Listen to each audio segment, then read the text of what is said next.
think about the things that you was doing when you were younger, you probably would make those connections. Like, for example, for me, when I was growing up, I ended up moving with my grandmother because my mom had passed when I was 8.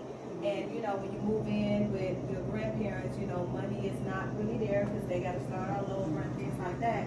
So I always was trying to find a way, how can I help out? And so in Chicago, y'all know we get all the seasons, right? So we would have winter, I would go get the shovel, and I would go knock on people's doors and say, hey, I'll shovel your driveway. They'll give me $10 and plus some tips. So I started liking seeing that when I go and knock on doors and people say, yeah, basically they're my customers now. So during the winter seasons, I would do that. Guess what?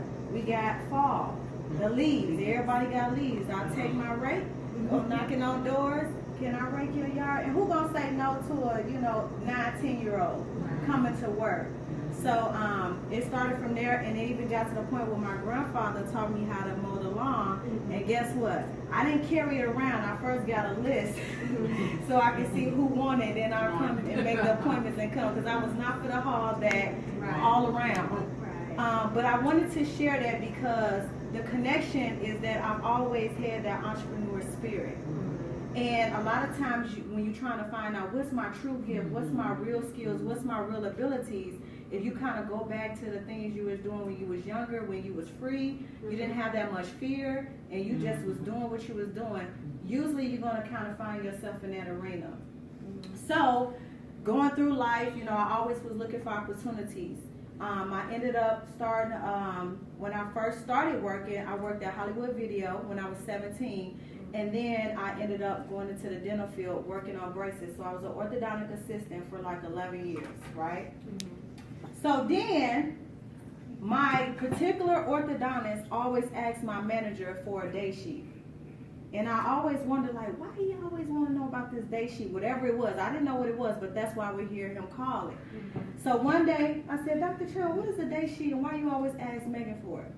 So he took me to his little office, and then he showed me his day sheet. He showed me how much he made for that day, what he got in insurance, what he got in cash payments, and what his monthly basically payments would be. So I'm looking at that, and he done made over this particular day with $40,000, and I'm like, Dr. Trump only made like $100 today. And he was like, right, so what you gonna do? And then, so that was one thing. The second thing is, there was a lady, her name was Amanda. We had a very close-knit team. And you know how they tell you, don't talk about pay, don't talk about, tell people what you make and stuff. We had a review, and this particular time, she came out crying. Tears welled up and everything. So we always go to lunch together. And I was just like, what's wrong? And she said, I capped out. She was capped out at $27. And basically, as long as she stayed there, that's how much she was going to make. Now, we did get bonus. She would still get her bonus, but her actual salary and her per hour she was capped out. So that was my second. So I'm like, oh man, I got to do something. So time went past, I just always trying to figure out things. I ended up going to cosmetology school, and I'm like, I enjoy it, but just because you have a skill and you like doing something don't mean that it's really your passion. And so you have to learn how to distinguish that, because after a while, especially if you're not seeing the results, you'll end up quitting.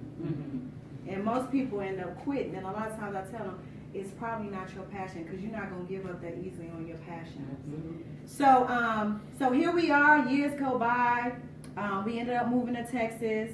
We ended up still working in the dental field. That's where I met my husband. We both was in the dentistry industry. And an opportunity came. I don't know if y'all heard about this company, but it was Organo Gold.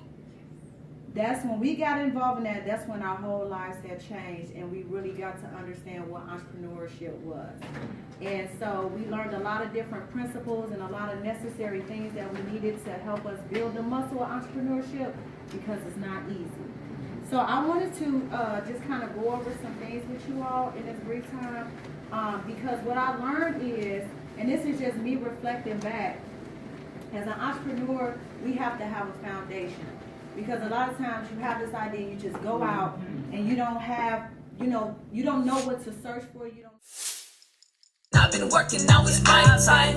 I'm connected to the source like it's Wi-Fi. They say I'm out of this world.